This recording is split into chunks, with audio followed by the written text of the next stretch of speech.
On va dire un petit Dvar Torah de cette paracha sur lequel il faut mettre l'accent. Ce qui est stupéfiant, la paracha de Bamidbar, le Chumash de Bamidbar s'appelle les nombres. Donc il commence par compter le Ham Israël tout autour du Mishkan. Il faut expliquer ça, pourquoi on compte le Ham Israël. Et on structure un petit peu son positionnement tout autour du Mishkan. Mais ce qui est stupéfiant, l'un des points, c'est le nombre du Shevet Lévi. Le Shevet Lévi, qui est le Shevet le plus kadosh, et c'est le moins nombreux. Marqué dans le Passouk, vous ferez donc le parallèle avec les nombres des autres Shvatim.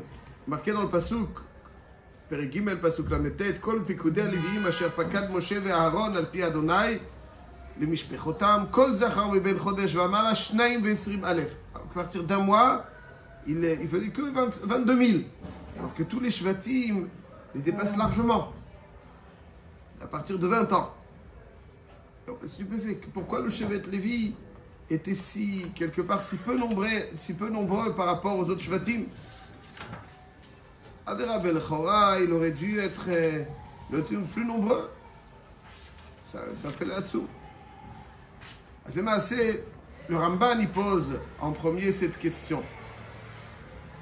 Il dit, Veine, dans Perek Gimel, Pasuk Yudalet, il dit, Veine, lo ayu shevet alviim ki shar hashvatim. Ki mi ben chodesh v'amala, lo ayu rak 22 alef. Ou mi ben 30 shana, kulam 8,000. Donc ça veut dire qu'à partir de là, c'était 8 000. וזה תימה. איך לא יהיו חסידיו ועובדיו כשאר כל העם ברוחי אדוני. Comment ça se fait que tous ces chassidim, Hachem, les Lévi'im, ne seront pas un nombre équivalent, ou en tout cas ressemblant aux autres Shvatim?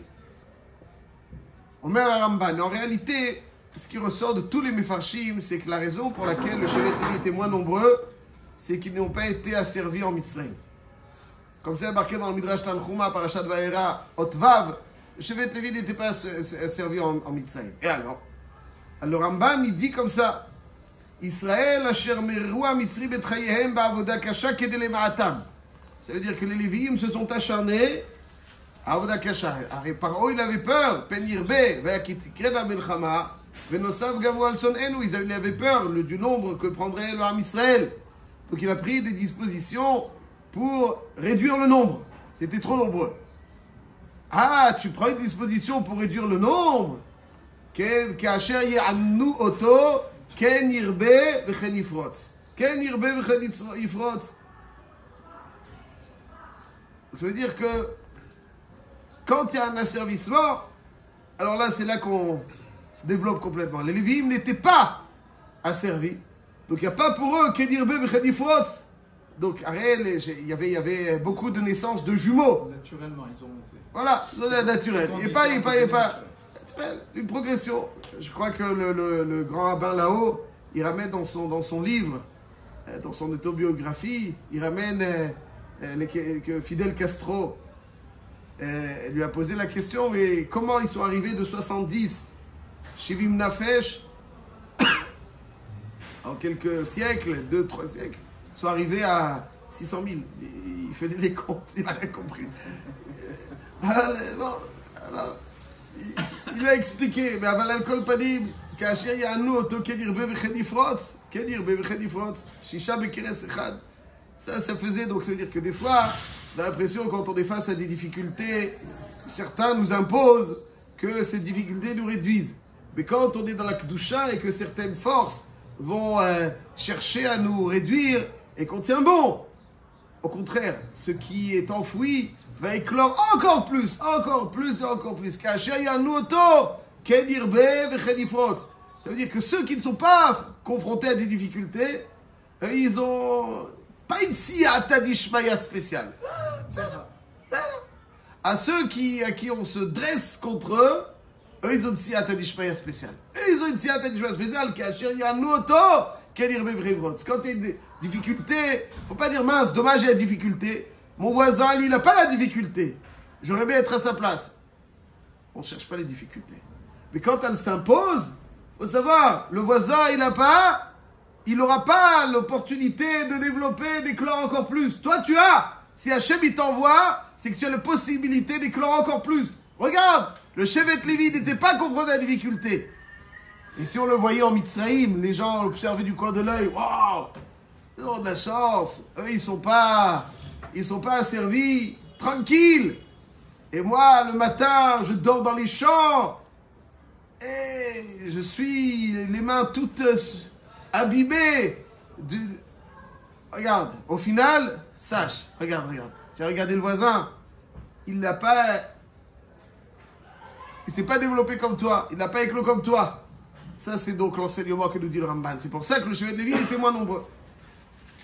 Le Kli Yakar, un peu plus loin, dans Pasuk Lamed Tet, je dis très rapidement pour terminer, le Kli Yakar, il dit que, c'est intéressant, le Or HaChaim HaKadosh aussi, que quand il y a eu la Gzera, Kol Ben Ayilod et Yorat Ashlichu, alors Amram, il a divorcé. Et qui est-ce qui a suivi Amram? Amram Shevet Lévi. Shevet Lévi, il a divorcé. Il dit le Or HaChaim HaKadosh, les autres, ils n'ont pas divorcé. Parce que Amram, il dit, écoute, si on ne peut pas faire les choses correctement,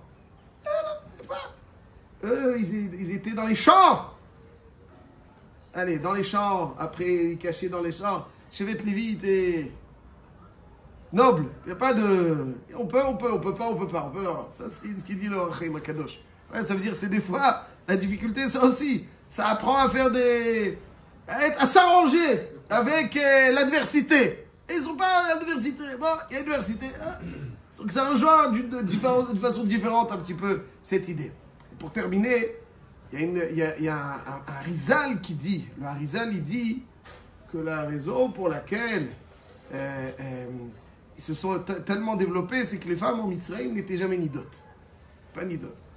En fait, comme ça il dit, il y a un sefer qui s'appelle Be'er Yosef, d'un sage de Yerushalayim, il y a quelques années, il dit quelque chose de très intéressant. Il dit comme ça, il dit, il est marqué dans le Midrash Rabbah, que la raison pour laquelle les Égyptiens ont été frappés du maca de dam, parce qu'ils empêchaient les femmes juives à les se tromper.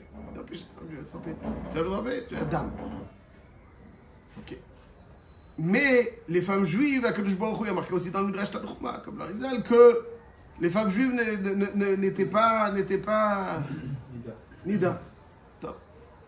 Il dit, le Be'er Yosef, que c'est, des fois il y a marqué dans la Gemara dans Nida, que le stress, la harada, la peur, ça saisit. Et ça empêche le déclenchement. Si, la Deuxième Guerre mondiale, ce qui parlait des femmes, elles étaient... La harada. Ouais. Elles ont pas... Le roi des femmes n'avaient pas leur cycle. Donc la harada et la drig. Donc ça aussi, comme ils étaient Meshourbadim, ils n'étaient pas... Donc les Lévim, ils ne pouvaient pas aller. C'est pas Meshourbadim, ils ne pouvaient pas aller se tremper. Aval, les Bnot Israël, ils empêchaient, ils n'ont pas besoin.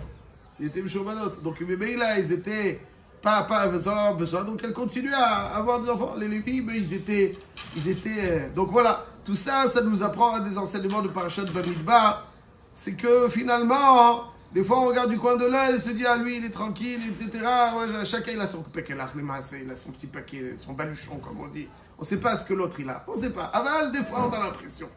Mais là-dessus, nous dit la Torah, si tu regardes l'autre, Aval, regarde pas que maintenant, regarde une perspective beaucoup plus large, et tu verras que Adérabé, au contraire, le Shevet Lévi, qui lui, n'était pas confronté à sous plusieurs formes, n'ont pas eu le Ham Israël, qui lui, était asservi, au final, il est sorti avec le nombre le plus nombreux, Kasheria Nuoto Ken Yirbe, Vechen Yifrot.